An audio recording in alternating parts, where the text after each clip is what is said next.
किसी ने सत्य ही कहा है भाई। अंदाजे से मत जानिए किसी इंसान की अस्थि, क्योंकि ठहरे हुए दरिया गहरे हुए करते हैं। नमस्कार, मैं हूँ दिवांशी शर्मा। तो आइए आज हम एक कहानी सुनते हैं इसी टॉपिक को लेके। जो मैंने अभी लाइंस बोली है ना, उसी टॉपिक को लेके हम एक कहानी जानेंगे। ये कहानी उन लोगों के लिए मैं खास कहना चाहूँगी, वो लोग खास इस वीडियो को सुने जो लोग बिना सोचे समझे किसी को आंसर कर देते हैं। कोई आपसे लड़ता है, कोई आपको आपके भले के लिए कहता है, आपको उस पर गुस्सा आ जाता है तो आप उसे बुरा भला बोल देते हैं, आपका रिश्ता टूट जाता है। सिचुएशन को समझा करिए, समय दी नवस पछाणिया करो। ਇਹ नहीं हैगा किसी ਨੂੰ भी कुछ भी बोल दो। ਆਪਾਂ इस दुनिया ते रिश्तिਆਂ ਨੂੰ मजबूत करना है, ना कि रिश्ते तोड़ने हैं। जे आप एक एक करके रिश्ते तोड़ते गए तो आप तो कल्ले रह जाएंगे, अपने ना कोई होगा ही नहीं। तो अज आप वो कहानी सुन रहे हैं और ये जी आ वीडियो आ ये हिंदी च होगी। ये जी समय की नवस पछाणन वाली जो लाइन सी ये पंजाबी सी, ता करके मैं हुण पंजाबी बोलने लग गई। तो कहानी शुरू करते हैं। तो ये कहानी है एक क्लास की। एक प्रोफेसर थे, वो बच्चों को कहानी सुना रहे थे। वह कहानी ये थी कि पानी में जहाज जा रहा था, शिप जा रही थी।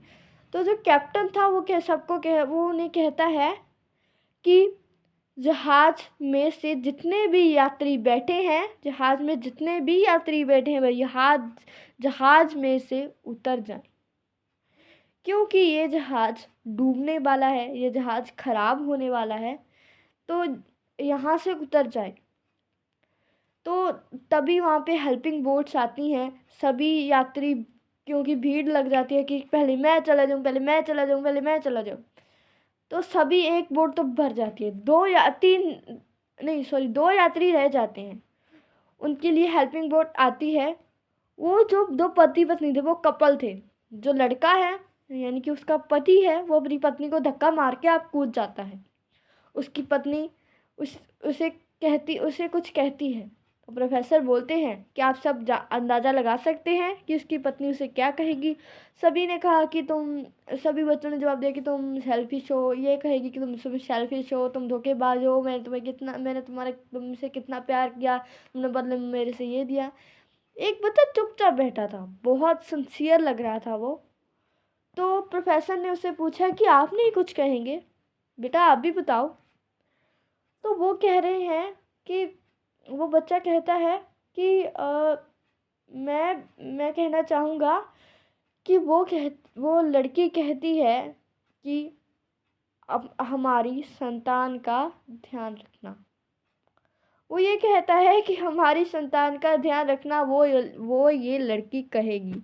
तो प्रोफेसर बोलते अरे वाह, ये तो बिल्कुल सही है, क्या तुमने कहानी पहले से सुन रखी है? तो बच्चा बोलता है सर, जब मेरी माँ अपने अंतिम क्षणों में जी रही थी, उसने मेरे पिता से यही बात की थी कि हमारे बच्चे का ध्यान रखना। तो वो प्रोफेसर थोड़े से भावुक हो जाते हैं। वो कहते हैं कि बेटा तुम बहुत सिंसियर बच्चे हो। मुझे पता था कि इस क्लास में कोई ना कोई बच्चा तो होगा जो ऐसे मुझे आंसर करेगा। आई एम प्राउड कि हमारे कॉलेज में भी ऐसे बच्चे हैं जो जो सही आंसर करते हैं, जो बहुत सिंसियर हैं, जो बोल्ड हैं।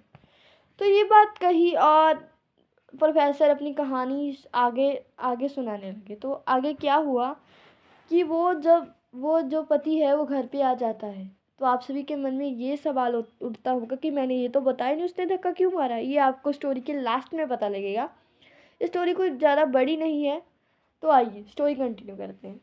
तो जब वो अपने घर जाता है तो वहाँ पे उसकी बेटी होती है। उस बेटी को वो पालता है, उसके सारे शौक़ पूरे करता है, उसे किसी भी चीज़ की कमी नहीं रहने देता है। तो एक मिनट, अगर मैं बीच में कुछ पंजाबी के वर्ड यूज़ कर लेती हूँ तो मुझे माफ़ी चाहिए, क्योंकि I am from Punjab. Hindi Punjabi mix हो जाती है तो सॉरी। तो फिर उसके बाद उसकी शादी कर देता, उसको पढ़ाता लिखाता उसकी शादी कर देता है। तो समय का क्या पता, उस व्यक्ति की भी मौत हो जाती है। तो जो वो लड़की है वो अपने घर आई होती है। वो उसके घर में तो कोई था नहीं। वो उसे ऐसे था कि मैं अपने मायके जाकर सफाई कराती हूँ। तो वहाँ जाके वो सफाई करती है। उसे ना एक डायरी मिलती है। उस डायरी के लास्ट, वो डायरी उसके पिता की होती है, उस डायरी के लास्ट पेज पे लिखा होता है कि माफ़ करना कि मैंने तुम्हें उस समय अकेला छोड़ दिया। मन तो ये चाहता था कि मैं तुम्हारे साथ ही वहाँ पे रह लूँ, लेकिन हमारी संतान के लिए मुझे ये पत्थर दिल पे पत्थर रख के ये फैसला लेना पड़ा। तो वे बेटी अपने पिता की एक बात से नाराज़ थी कि उन्होंने माँ को ऐसे क्यों छोड़ दिया। वो इसीलिए छोड़ा था कि उसकी माँ एक बहुत ही भयंकर डिसीज़ से गुजर रही थी। तो उस डायरी में लिखा होता है कि अगर मैं तुम्हें उस समय ना छोड़ता तो तुम कुछ ही दिनों में वहाँ इस दुनिया से चली जाती। तो अगर तुम इस दुनिया से चली जाती अपनी बेटी की आंखों के सामने, तो उसके जीवन में सारी ही ज़िंदगी एक दुख सा बना रहता। मैं नहीं चाहता था कि हमारी बेटी के सामने तुम मर जाओ। तुम मुझे अपने दिल पर पत्थर रख के इसीलिए तुम्हें वहाँ पे अकेले छोड़ना पड़ा। बस ये कहानी यहाँ पे ख़त्म होती है। इस कहानी से हम ये सीखते हैं, यह सीख मिलती है कि उसकी जो वो लड़की थी, उनकी बेटी थी, वो बहुत ज़्यादा सिचुएशन समय ਦੀ ਨਬਜ਼ ਪਛਾਣਦੀ ਸੀ।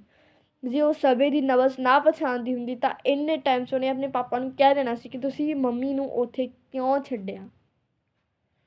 ਤਾਂ ਉਸਨੇ ਆਪਣੇ ਮਨ ਦੇ ਵਿੱਚ पेशेंस रखे कि मैनू पता लगूगा। मेरे पापा बहुत ज़्यादा समझदार ने, वो कोई भी फैसला लेंदे आ तो साडे भलाई लई ही लेंदे आ। इहदे विच एक गल होर हैगी आ कि कुछ बच्चे हुंदे आ ਜਿਹੜੇ ਆਪਣੇ ਮਾਤਾ ਪਿਤਾ ਦੀ ਗੱਲ ਨਹੀਂ ਮੰਨਦੇ। ਉਹਨਾਂ ਨੂੰ ਕਹਿੰਦੇ ਆ ਕਿ ਨਹੀਂ ਤੁਸੀਂ ਤਾਂ ਗਲਤ, ਤੁਸੀਂ ਐਂ ਹੋ। ਜ਼ਰੂਰੀ ਥੋੜ੍ਹੀ ਨਾ, ਆਪਣੀ ਪਹਿਲਾਂ ਵਾਲੀ ਵੀਡੀਓ 'ਚ ਕਹਿੰਦੀ ਹਾਂ ਕਿ ਬੱਚੇ ਵੀ ਸਹੀ ਹੁੰਦੇ ਆ, ਪਰ ਐਂ ਥੋੜ੍ਹੀ ਨਾ ਕਿ ਬੱਚੇ ਹਮੇਸ਼ਾ ਹੀ ਸਹੀ ਹੋਣਗੇ। ਸਹੀ ਮਾਤਾ ਪਿਤਾ ਵੀ ਹੁੰਦੇ ਆ। ਜਿਹੜੀ ਮਾਂ ਨੇ ਤੁਹਾਨੂੰ 9 ਮਹੀਨੇ ਆਪਣੇ ਪੇਟ ਵਿੱਚ ਰੱਖਿਆ ਹੈ, ਜਿਹੜੇ ਪਿਤਾ ਨੇ ਤੁਹਾਨੂੰ ਕਮਾ ਕੇ ਤੁਹਾਡੇ ਸਾਰੇ ਸ਼ੌਂਕ ਪੂਰੇ ਕੀਤੇ ਆ, ਪਿਤਾ ਹੀ ਨਹੀਂ ਮੰਮੀ ਨੇ ਵੀ ਕੀਤੇ ਆ, ਉਹ ਤੁਹਾਡੇ ਵਾਸਤੇ ਗਲਤ ਕਿਵੇਂ ਸੋਚਣਗੇ। ਉਹ ਹਮੇਸ਼ਾ ਸਹੀ ਹੀ ਫੈਸਲਾ ਲੈਣਗੇ। ਆਪਣੇ ਮਾਤਾ ਪਿਤਾ ਨੂੰ ਐ ਸਮਝਿਆ ਕਰੋ ਕਿ ਇਹਨਾਂ ਤੋਂ ਪਰਫੈਕਟ ਕੋਈ ਇਸ ਦੁਨੀਆ 'ਤੇ ਹੈ ਹੀ ਨਹੀਂ, ਅਤੇ ਉਹਨਾਂ ਦੀ ਸਾਰੀ ਗੱਲ ਮੰਨਿਆ ਕਰੋ। ਅੱਜ ਵਾਸਤੇ ਇੰਨਾ ਹੀ, ਫਿਰ ਮਿਲਦੇ ਹਾਂ। ਜੈ ਸ਼੍ਰੀ ਰਾਮ, ਰਾਧੇ ਰਾਧੇ, ਸਤਿ ਸ਼੍ਰੀ ਅਕਾਲ।